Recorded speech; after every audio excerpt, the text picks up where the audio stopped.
here, if you have an air compressor and a friend that will hold the air gun for you, when you're scuffing your top, you have them blow the top right at the same time you're scuffing it, and there's no white dust. So I'm just going to show you that real quick. I'm not going to try to talk because it's going to be noisy.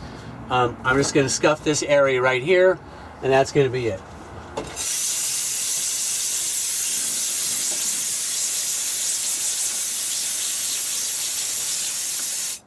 Okay, so there's really relatively no dust. Now, if you end up with a little dust after doing that, then you just blow it all out with the air compressor. That is the best, easiest way to do it. Okay, so if you don't have an air compressor, this is the way you're going to have to do it, I guess. You can use a vacuum also in the cleanup process.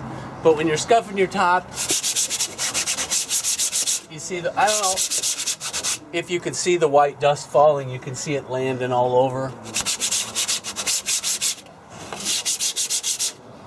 And we only have to scuff where the tape's going to go, not where the sound assassin. Okay, so you've scuffed your top, you got this white dust all over, you don't have an air compressor.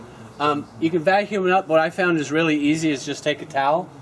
First wipe the top off because there's going to be a lot stuck to it. And then just kind of it's really, really fine dust.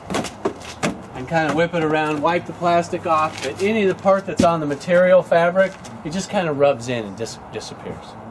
So that's all.